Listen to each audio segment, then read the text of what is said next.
Hello friends, अपने इस नए वीडियो में फिर से आप लोग का स्वागत है। राष्ट्रपति का जो कुछ शेष पार्ट बच गया था उसको आज हम लोग कंप्लीट करने की कोशिश करेंगे। पिछले क्लास में हम लोग राष्ट्रपति की कार्यपालिका संबंधी कुछ अधिकारों को देखा था, जिसमें से एक टॉपिक छोटा सा रह गया था जिसकी चर्चा आज आप करेंगे। जैसे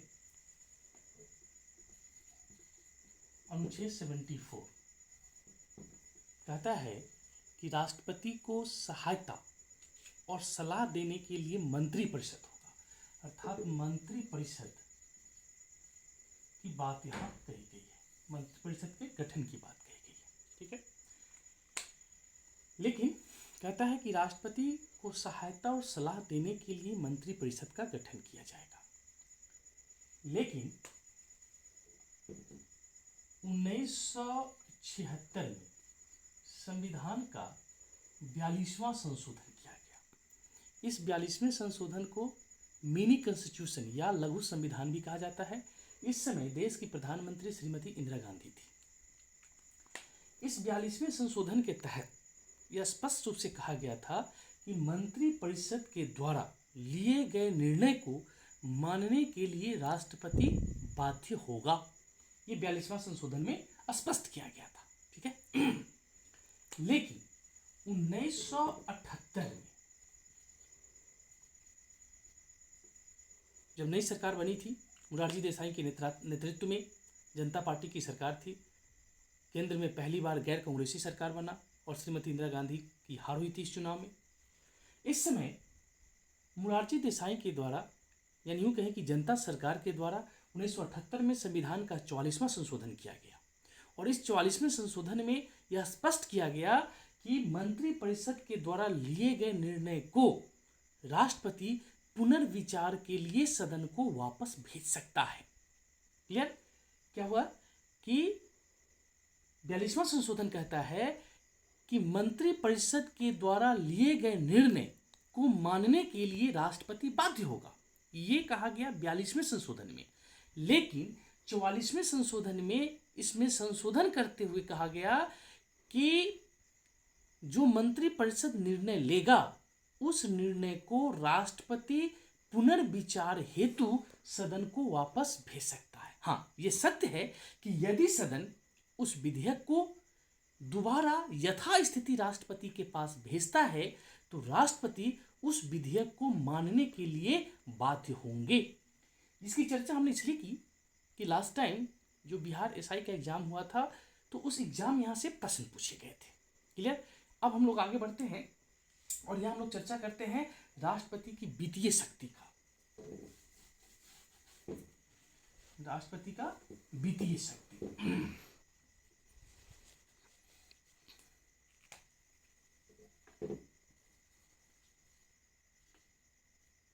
वित्तीय शक्ति क्या है? तो सबसे पहले अनुच्छेद 110,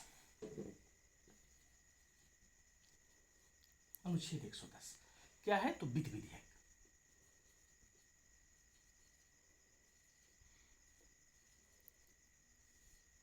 वित्त विधेयक, सॉरी, धन विधेयक, धन विधेयक, धन विधेयक। कोई भी विधेयक धन विधेयक होगा या नहीं, इसका निर्णय कौन करेगा?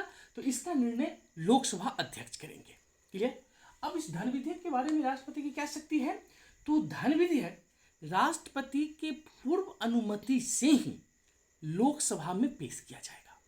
ठीक है, अर्थात धन विधेयक को या संविधान संशोधन विधेयक को राष्ट्रपति पुनर्विचार के लिए सदन को वापस नहीं भेज सकते हैं, नंबर एक। दूसरी नंबर बात कि धन विधेयक को लोकसभा में ही पेश किया जाएगा और लोकसभा से पारित होने के बाद यह विधेयक राज्यसभा को पहुंचेगी। राज्यसभा धन विधेयक से संबंधित कोई भी सुझाव या कोई भी सलाह देती है तो उसको मानने के लिए लोकसभा बाध्य नहीं होगा। ठीक है। तीसरी नंबर बात, धन विधेयक को राज्यसभा अपने पास अधिक से अधिक 14 दिनों तक रोक सकता है, इससे आगे नहीं। यदि राज्यसभा 14 दिनों के अंदर धन विधेयक को लोकसभा को वापस नहीं करती है तो लोकसभा इस विधेयक को पारित समझ लेता है। इसका मतलब है कि धन विधेयक पर राज्यसभा का कोई अधिकार नहीं होता है। तो ये धन विधेयक जो पेश करने का अनुमति देने का अधिकार है, ये राष्ट्रपति के वित्तीय शक्ति के तहत आता है। फिर उसके बाद है अनुच्छेद 112। अनुच्छेद 112 इसको बोलते हैं वित्तीय विवरण, जिसको आम बोलचाल की भाषा में बजट कहा जाता है। बजट, भारतीय संविधान में बजट शब्द का चर्चा कहीं नहीं किया गया है। तो बिल्कुल ध्यान रखिएगा, क्वेश्चन पूछा जाता है यहाँ से कि बजट शब्द की चर्चा भारतीय संविधान में कहाँ है। तो बजट शब्द की चर्चा भारतीय संविधान में कहीं नहीं की गई है। हाँ, इसके जगह पर क्या आया है, तो वित्तीय विवरण। अब ये क्या है भाई, तो अनुच्छेद 112 के तहत राष्ट्रपति प्रत्येक वित्तीय वर्ष के आरंभ में, गौर दीजिएगा, वित्तीय वर्ष के आरंभ में, हमारा वित्तीय वर्ष कब से कब शुरू होता है, तो 1 अप्रैल से 31 मार्च, ये हमारा वित्तीय वर्ष है। यानी राष्ट्रपति वित्त मंत्री को कहता है प्रत्येक वित्तीय वर्ष के आरंभ में कि वह अपना लेखा जोखा सदन के सामने प्रस्तुत करे। उसी को वित्तीय विवरण कहा गया है, जिसको आम बोलचाल की भाषा में हम लोग बजट कहते हैं। ठीक है, ये राष्ट्रपति का वित्तीय अधिकार हो गया। उसके बाद आगे हम लोग बढ़ते हैं, वित्तीय शक्ति से जुड़ा हुआ एक महत्वपूर्ण है अनुच्छेद 280। अनुच्छेद 280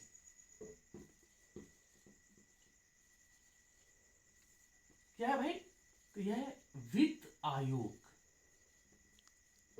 अक्सर पूछा जाता है एग्जाम में कि वित्त आयोग जो है ये कैसी संस्था है, ये कैसे निकाय है। तो जिस संस्था की स्थापना संविधान के तहत की जाएगी वह एक संवैधानिक निकाय होगी, और वैसी संस्था जिसकी स्थापना संविधान के तहत न की गई हो बल्कि सदन के परामर्श के द्वारा किया गया हो, उसे बोलते हैं गैर संवैधानिक निकाय। क्लियर। तो कहता है अनुच्छेद 280 के तहत वित्त आयोग का गठन कौन करेगा, तो भारत का राष्ट्रपति करेगा। ठीक है, अब वित्त आयोग का गठन होगा कितने दिनों के लिए, तो 5 वर्षों के लिए होगा। क्लियर। अब राष्ट्रपति वित्त आयोग के अध्यक्ष एवं इसके सदस्यों को मनोनीत करेंगे या नियुक्त करेंगे। कितने दिनों के लिए, तो 5 वर्षों के लिए। अब वित्त आयोग का काम क्या होता है भाई, तो वित्त आयोग का काम है केंद्र सरकार और राज्य सरकार के बीच करों का विभाजन करना, साथ ही राज्यों को दिए जाने वाले अनुदान और आर्थिक सहायता के लिए केंद्र सरकार को सिफारिश करना। यह वित्त आयोग का प्रमुख कार्य होता है। अभी तक कुल 15 वित्त आयोग का गठन किया जा चुका है, जिसमें अभी वर्तमान में जो वित्त आयोग चल रहा है वह 14वां वित्त आयोग कार्य कर रहा है, जिसका कार्यकाल 2015 से 2020 है। यानी कि इस वर्ष वित्त आयोग का कार्यकाल पूरा हो जाएगा। अब इस वित्त आयोग की अध्यक्षता कौन कर रहे हैं, तो इसकी अध्यक्षता YB रेड्डी के द्वारा की जा रही है। जबकि इसके बाद 15वें वित्त आयोग का काम शुरू हो जाएगा, लेकिन 15वें वित्त आयोग का गठन NK सिंह की अध्यक्षता में की जा चुकी है।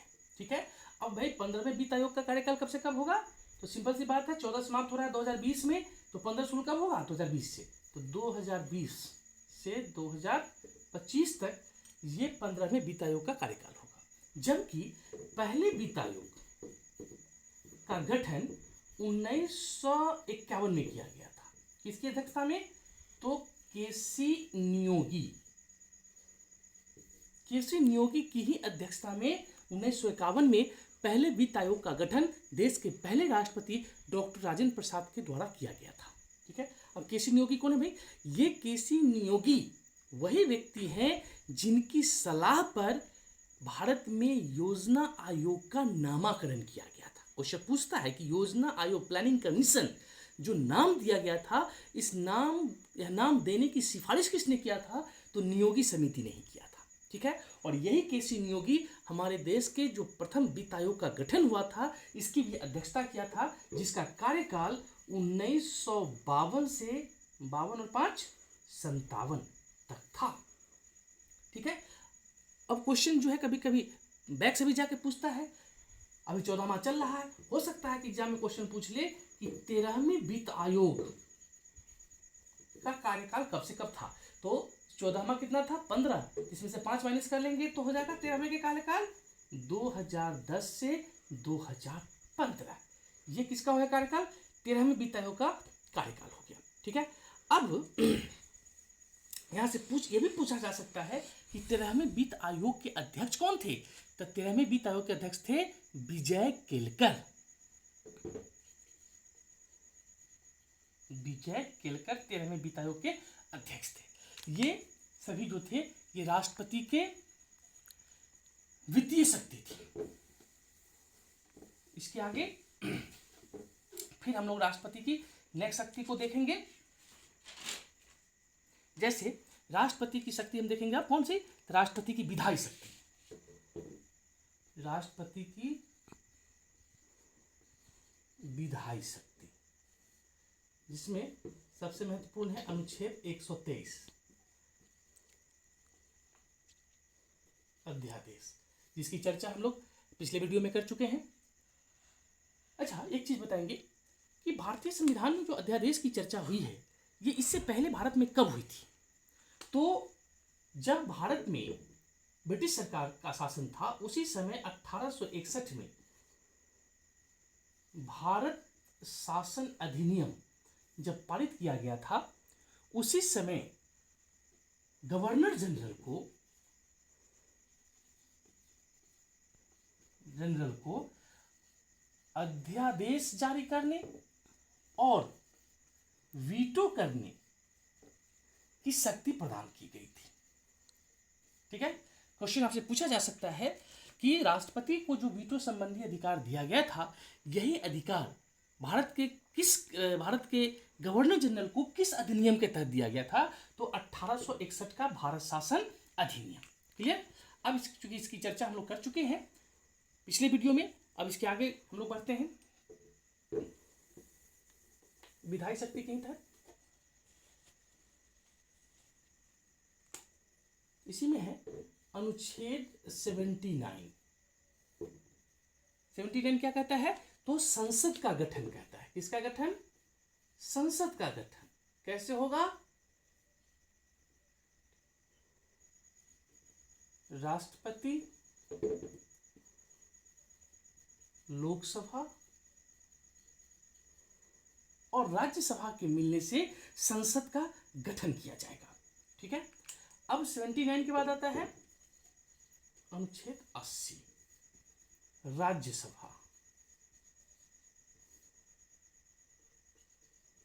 की संरचना। इसमें कहता है राज्यसभा में राष्ट्रपति के द्वारा 12 सदस्यों को मनोनीत किया जाएगा। कितने सदस्य को, 12 सदस्यों को मनोनीत किया जाएगा। ये 12 सदस्य जो होंगे ये अपने अपने क्षेत्रों के विशेषज्ञ होंगे। जैसे इनका संबंध साहित्य से हो सकता है, इनका संबंध समाज से हो सकता है, समाज सेवा से, इनका संबंध कला से हो सकता है, इनका संबंध विज्ञान से हो सकता है, इत्यादि क्षेत्रों के ये विशेषज्ञ होंगे जिनको हो सकता है कि राजनीति से बहुत ज़्यादा मतलब नहीं हो, लेकिन देश के कानून बनाने में इनकी अहम भूमिका हो। इसलिए राष्ट्रपति ऐसे 12 लोगों को राज्यसभा के लिए मनोनीत करेंगे। ठीक है। अब ये वैसे ही 12 मनोनीत सदस्य हैं जो राष्ट्रपति के निर्वाचन में भाग नहीं लेते हैं, जिसकी चर्चा हम लोग पिछले वीडियो में कर चुके हैं। ठीक है। अब राष्ट्रपति की विधायी शक्ति में आगे हम लोग देखेंगे अनुच्छेद 108, बहुत इंपॉर्टेंट है यह अनुच्छेद 108, संसद का संयुक्त अधिवेशन इसको बोलते हैं, ज्वाइंट सेशन। जब लोकसभा और राज्यसभा में किसी विधेयक को लेकर जब आपसी सहमति नहीं बनती है तो उस दशा में राष्ट्रपति के द्वारा संयुक्त अधिवेशन बुलाया जाता है। अर्थात लोकसभा और राज्यसभा को दोनों को एक साथ बैठा के राष्ट्रपति के द्वारा संबोधित किया जाता है, क्योंकि ये जो प्रश्न होता है ये राष्ट्रहित का प्रश्न होता है, जो कि राजनीति से ऊपर होता है। तो अनुच्छेद 108 के तहत यह राष्ट्रपति को अधिकार है कि यह लोकसभा और राज्यसभा दोनों का संयुक्त अधिवेशन बुलाता है। ठीक, तो जब संयुक्त अधिवेशन आएगी तो इसकी अध्यक्षता कौन करेगा? क्वेश्चन एग्जाम में यही पूछा जाता है कि संयुक्त अधिवेशन को बुलाता कौन है। तो बुलाने का प्रश्न होगा, तो अगर प्रश्न होगा बुलाने से तो आंसर होगा राष्ट्रपति। लेकिन यहीं पर क्वेश्चन पूछा जाता है कि इस संयुक्त अधिवेशन की अध्यक्षता कौन करेगा।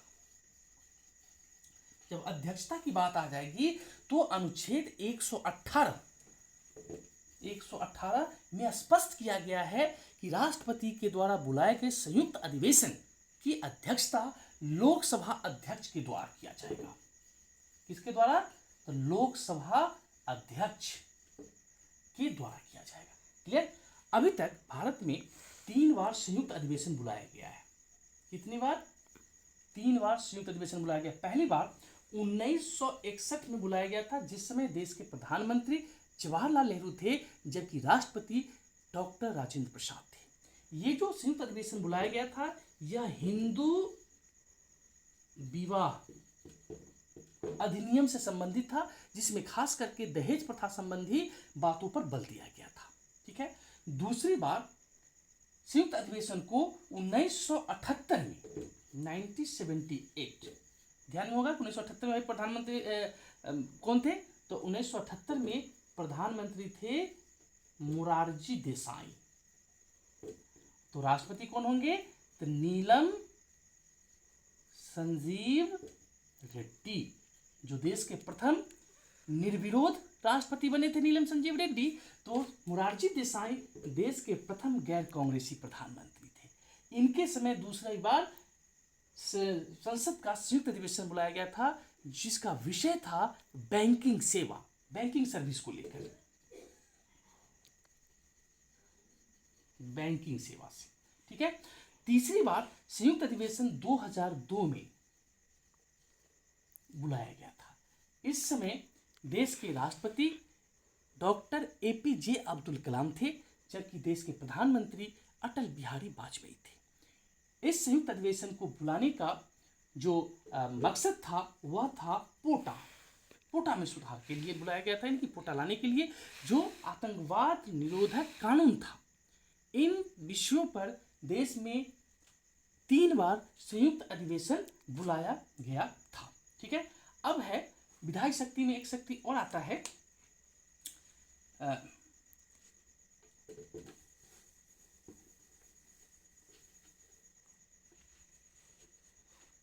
अनुच्छेद 331। अनुच्छेद 331 क्या कहता है?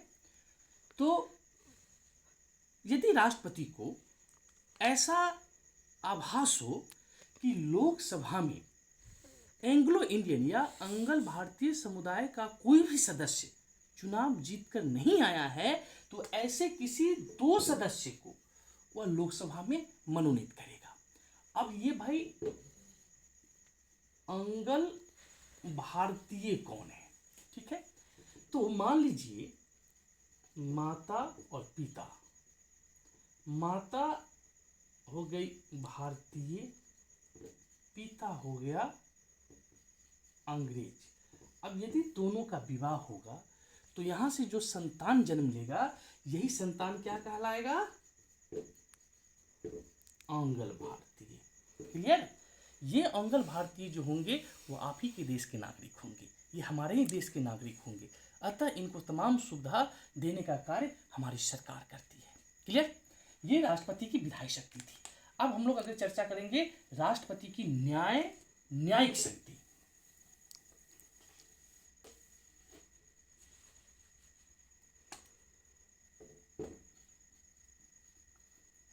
राष्ट्रपति की न्यायिक शक्ति, जिसमें सबसे महत्वपूर्ण आ जाता है, खास करके अभी आपको कुछ दिन पहले ये क्षमा दान को लेके बहुत बड़ी राजनीति देश में हुई थी। तो क्षमा दान काफ़ी इम्पोर्टेंट है इस बार के एग्जाम के लिए। क्षमा दान, क्या है, तो इसकी चर्चा भारतीय संविधान के अनुच्छेद 72 में किया गया है। यह 72 कहता है कि किसी भी व्यक्ति को किसी भी तरह का यदि दंड दिया गया है तो राष्ट्रपति को अधिकार है कि वह उसके दंड को पूरी तरह से समाप्त कर सकता है। यह अनुच्छेद 72 कहता है, परंतु इसके लिए उसे लोकसभा से सलाह लेनी पड़ेगी। नंबर 1 बात। अब ये जो क्षमादान है इसके कई कदम उठाए जाते हैं जिसकी चर्चा हम लोग बारी बारी से करेंगे। जैसे अब इसी क्षमादान के तहत क्या आता है, लघुकरण। लघुकरण आता है। इसी के तहत क्या आता है, परिहार आता है, परिहार। इसी के तहत विराम आता है और इसी के तहत आता है प्रविलंबन। ठीक है, ये राष्ट्रपति के क्षमादान के तहत आने वाले नई व्यवस्थाएं हैं। अब लघुकरण कहा किसको जाता है, तो लघुकरण से तात्पर्य होता है कि एक दंड के स्थान पर दूसरा दंड दिया जाना, लघुकरण हो गया। ठीक है, परिहार। परिहार का मतलब है कि दंड की प्रकृति को बदले बिना उसे कम कर दिया जाए। मान लिया जाए कि 6 वर्ष की सजा है तो उसको घटा के 3 वर्ष कर दिया जाए, 2 वर्ष कर दिया जाए, परिहार उसको बोलते हैं। उसके बाद आता है विराम। विराम कहा जाता है, इसके तहत किसी भी दंड को पालन करने से कुछ दिनों के लिए रोक दिया जाना। ठीक है, उसके बाद है प्रविलंबन। इस प्रविलंबन में कहा गया है कि दंड की प्रवृत्ति को बदले बिना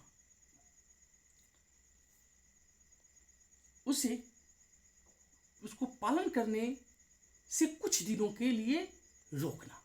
ये चारों क्षमादान के तहत राष्ट्रपति के अधिकार के अंतर्गत आते हैं।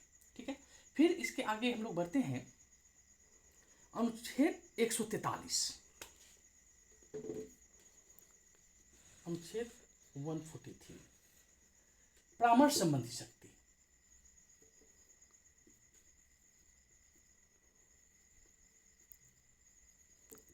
ये क्या है भाई, तो किसी भी कानूनी विषय पर राष्ट्रपति को अनुच्छेद 143 से अधिकार देता है कि वह सर्वोच्च न्यायालय से कानूनी परामर्श ले सकता है, परंतु यह स्पष्ट है कि यदि सर्वोच्च न्यायालय राष्ट्रपति को कोई सलाह देता है, परामर्श देता है, तो उस परामर्श को मानने के लिए राष्ट्रपति बाध्य नहीं होगा। नंबर 1। दूसरी नंबर बात, यदि राष्ट्रपति किसी विषय पर अगर उच्चतम न्यायालय से परामर्श मांगते हैं तो इसके लिए यह आवश्यक नहीं है कि ये सर्वोच्च न्यायालय राष्ट्रपति को वह परामर्श दे ही दे। अर्थात इसका मतलब यह हुआ कि इन्हें यह परामर्श संबंधी अधिकार तो है, लेकिन ये दोनों के लिए बाध्यकारी नहीं है। क्लियर। अब इसके आगे राष्ट्रपति की न्यायिक शक्ति के आगे जब बढ़ते हैं तो फिर आता है राष्ट्रपति की आपातकालीन शक्ति, जिसकी चर्चा संविधान के भाग 18 में किया गया है। भाग 18 के तहत राष्ट्रपति को 3 तरह के अधिकार दिए गए हैं, जो तीनों अधिकार काफी महत्वपूर्ण हैं, जिसकी चर्चा हम लोग अपने नेक्स्ट वीडियो में करेंगे। तब तक के लिए थैंक यू, धन्यवाद।